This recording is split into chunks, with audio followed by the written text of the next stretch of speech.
Hello everyone, so in this video I'm going to teach you how to implement some functions or truth tables using decoders and multiplexers. Right? So if you do not know what the operation, how the decoders or the multiplexers work, please have a look at them in my other videos in the description and have an idea of what the decoders and the multiplexers are, and then watch this video. Okay, so the implementation of truth tables and functions using, and Boolean functions, specifically Boolean functions, using decoders is an application of decoders. That's an application of where we can use decoders and multiplexers. Alright, so let's first start with decoders, and then later we'll move on to the multiplexers. Let's assume that we have a 3 to 8 decoder, okay, which has 3 inputs and 8 outputs, all right? And the output that is going to be 1 corresponds to the binary input of this, the decimal equivalent of this input value, all right? So anyway, what is required is that we want to implement this function f, that is given using this truth table, right? So the function f might be given using a truth table, or might be given using a Boolean function, algebraic function. Right?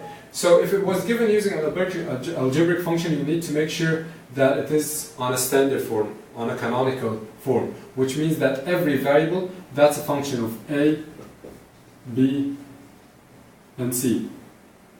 Okay? Function of a, b, and c. Alright? Function of a, b, and c, each term has 4 terms. Each term is a function of all 3 variables. If it wasn't the case, as it is in this scenario, you have to convert it. So in this scenario it has 3 terms, the last one is not a function of c. So you have to convert it by multiplying by c plus c bar, which is equal to a bar b bar c plus a bar b c plus a b c plus a b c bar. Right? So you want to do the distributive property. Right? So, what is required? So after that, this is equivalent to that, okay? And thus you can implement the equation. Alright, how do you implement the equation? You write down the truth table first, and then go to the implementation. Alright, so right now this equation corresponds to this truth table. So let's take this truth table and try to do the implementation of the function. By the end, I need to find a variable f, that is the output. Okay, and what does the procedure say in order to implement this? It says that take the most significant bit, put it associated with the most significant, and the second most associated with the second most, which is A1, and then the least significant bit, which is C, associated with, is to be connected with the least significant bit. So these are the switches, and these are the inputs of the decoder, right? And then look at that. We have here at 0. Okay, so that's 0. That's right. That is the decimal equivalent.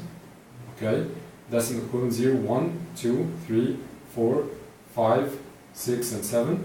Right. We have at 1, and we have a 1 at 2. So we have at 1 and at 2. Right. And then we have at 6 and at 7. 6 and 7. So take a large OR gate connected to the output, right? And this becomes the implementation, right? Why is that the case? Because when A, B, C are 0, 0, 1, okay, then in that case, I know that 0, 0, 1 means that lead number 1 is going to operate. So this is going to be 1, while the rest are going to be zeros. Okay, and thus this one is going to be a 1, and the value of the f, and thus it's going to be passed to the f.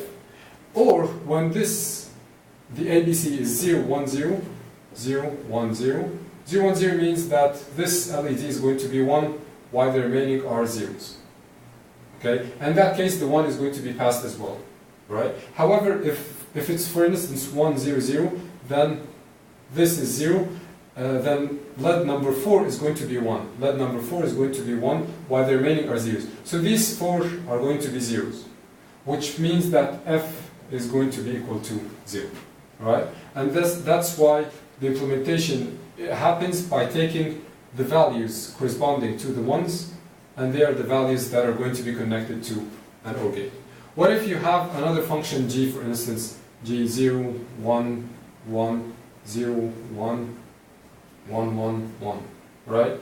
In that case, you take another OR gate, okay, depending on 1, 2, 3, 4, 5, 6, so it has 6 inputs, right?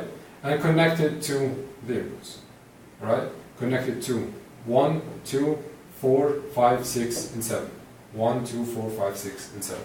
And that is how you implement two functions using the same decoder, right? One thing that you need to notice is that the most significant bit is the A, and the least significant bit is the C, right? So if, for instance, that was the case, C, B, and A, so in that case you have to connect. That is the A, that is the B, and that is the C. C is connected to the most significant bit because it is the most significant variable, right? So now let's try to implement this function using multiplexers, right? Okay. Multiplexers is a little bit confusing, however, you'll find that its nature is nothing but the same as the decoder. So here we have A, B, C, all right, and these are multiplexers, okay?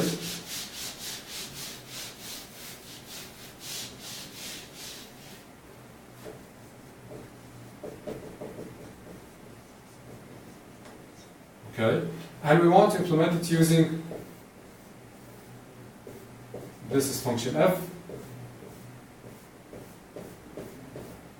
Okay, we want to implement it using 8 by 3 multiplexers. So we have 3 selectors, S0, S1, S2, right? So what does it say?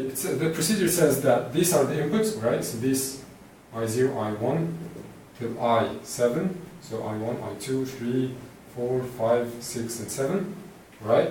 So the procedure says that the least significant bit goes with the least significant, the most significant bit goes with the most significant selector, which is A, and then B, and then C, okay? And then take these bits, assign them to the inputs, 0, 1, 1, 0, 0, 0, 1, 1, right? So you put here 1, put here 0, here 1, here 1, 0, 0, 0, 1, 1, right? And that's why when, let's for instance say that this value is 0, 1, 0. 0, 1, 0 means that that's 2, which means that 2 is going to be passed to the output, right? And the 2 is holding a logic 1, which means that f is going to be equal to 1. And really, yes, we want f to be 1 when a, b, c equal to 0, 1, 0. And similarly, it goes the same for the rest, right? So what if you have, and that's pretty much the procedure, that's a standard procedure, if you want to implement an 8 by 3 decoder, if you want to implement a function of 8 rows, 3 input variables and 8 rows, using an 8 by 3 multiplexer. That's pretty much standard. But if it was 4 by 2, then the procedure is a little bit different, okay? Previously, in the decoder, we were not able to implement this function except with the decoder 3 to 8. We cannot implement it with the decoder 2 to 5, 2 to 4. That is impossible. However, for the multiplexer, you have the opportunity to implement it using 8 by 3 or 4 by 2. Okay? Sometimes it could be implemented by using 2 by 1, but that's not always the case. Okay? So let's learn, we have learned the 8 by 3 procedure, let's learn the 4 by 2 procedure. Okay? So what do we have? That's a multiplexer. It has 2 selectors and 4 inputs, I0, I1, I2, and I3, right? So, if you look at this input, if you look at this, at these two values have a, b equal to 0. And these two values have a, b equal to 1. Right? Equal to 0. This is 0, 0. This is 0, 1.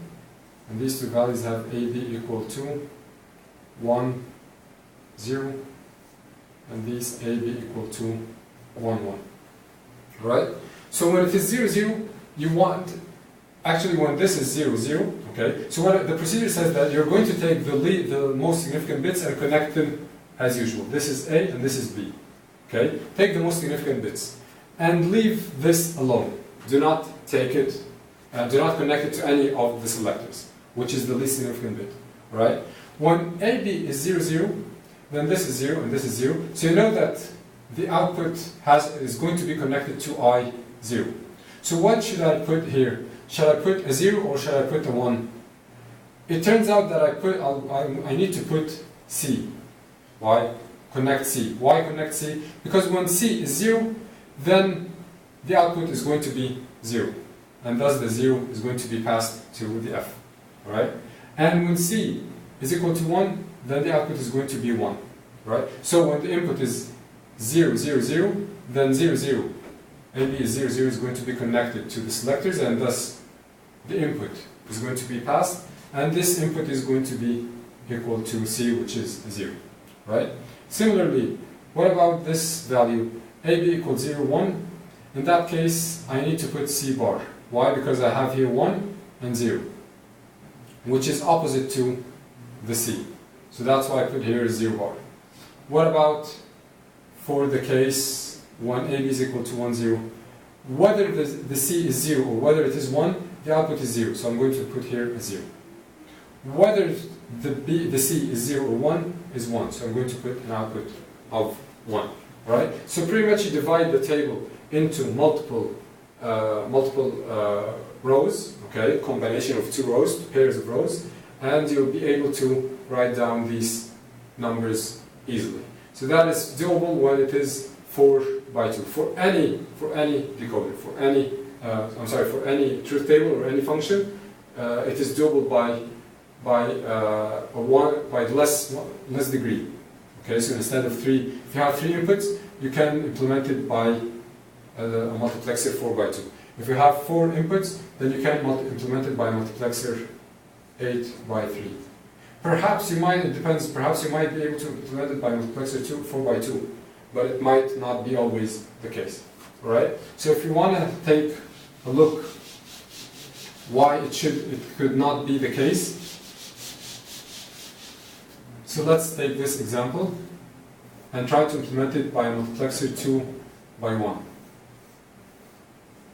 Okay? That's selected as 0. Okay? And that is F, I0, and I1. Okay? So what are we going to do? We're going to divide the table into the most significant bit only, so that's A. This is when A equal to 0, and this is when A is equal to 1. Right? When A is equal to 0, then I0 is going to be passed to the F. What is the value of the function f in that? What should the function f be when A is equal to 0? It should be 0, 1, 1, 0, which does not map to either the 0, to either the B or the C. Here is 0, 0, 1, but this is opposite. So I cannot put here a C, for instance. I cannot do this. And I cannot do a B, or B bar, or C. I cannot do any of these combinations.